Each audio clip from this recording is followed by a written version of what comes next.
on page 71, he talks about basically what are called socialist propaganda literature.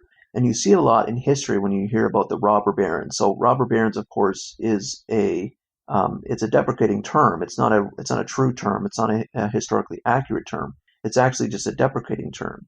So he says that this is what these experts tell them that about the financial gangsters and robber barons and the way they acquired riches. And then he kind of makes up a story, which is very stereotypical of how history is explained by people with an ideology. So he says here, he began his career as a cattle drover, which means that he brought farmers' cattle and drove them to the market to sell. The cattle were sold to the butchers by weight. Just before they got to the market, he fed them salt and gave them large quantities of water to drink. A gallon of water weighs about 8 pounds. Put 3 or 4 gallons of water in a cow, and you have something extra when it comes to sell.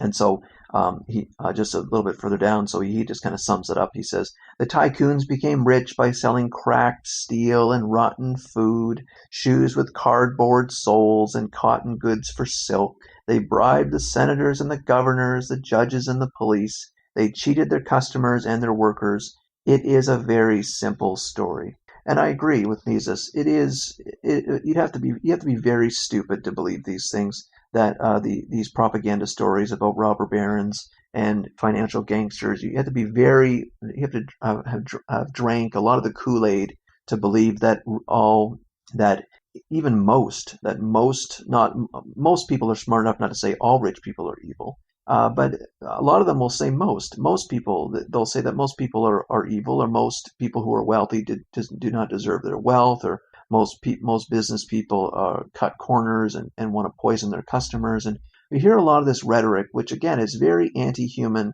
and very uncivilized to be accusing people of those kinds of things.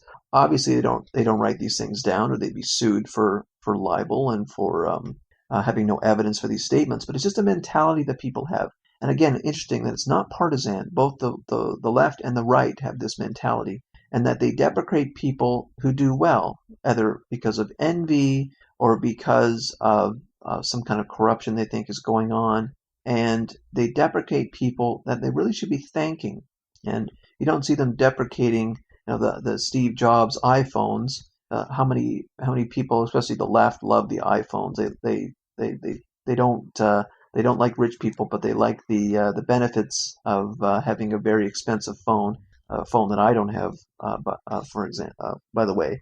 But and yet I heard that there's some biographies that come out of Steve Jobs that kind of slanted him to make him out to be an asshole, which again is just very, very, very unfortunate that people have this very anti-human view about their fellow man, and that especially towards people who very much have granted the kind of living standards that a lot of us have today, and yet they would just shit on the kinds of things that they've done, the kinds of inventions that they have uh, either invented or supported through their entrepreneurial skills. And they would just call these people that they've somehow stolen money from the backs of the poor people, which is such nonsense, because they can't get money out of poor people. They're poor.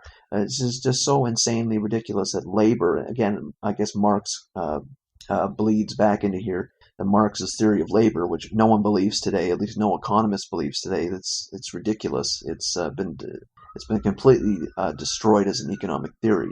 But people believe that just the labor that you put into various products really is all that its value comes from. But that's nonsense. It's not that the workers really, and I actually a few audio clips ago, it's not that the workers have actually really designed the product and made the product. It's actually mostly the equipment that has gone to make the product, and you're just simply pushing the buttons and moving the levers, which soon will just be automated. So then it won't matter at all. And yet, some people will probably still say that the labor is important. Yet, no, the labor is still what's making the product valuable. And yet, the labor is now going to be just simply replaced by automation. Which, again, maybe that will put the final nail in the coffin there. Some people believe these ancient theories. But anyways, there's all kinds of propaganda that be nice if people could think around or read a contrary point on, and really look at how thankless a lot of people are and dealing with people who do well and do things right and good and make good products, and yet just think that they're evil and bad. And what's interesting again is, I guess, related to the literature points that I've been making, is that it almost is non-existent for there to be heroes in a book that were business people or any kind of inventor. It's very rare to find that. And why is that? The only exceptions I can think of is Ayn Rand's novels, where business people are actually heroes. That's very rare. That's almost unprecedented. And yet people hate her novels. Well, why? Well, because they probably hate wealthy people. It's very simple. It's a very simple mindset that people have, unfortunately. But anyways, hopefully there's some corrections can be made. And Mises, of course, certainly there's been new books released about the 18th century and the 19th century in the United States, which tends to be the robber baron stuff, and the tycoons, the railroad tycoons, and all that.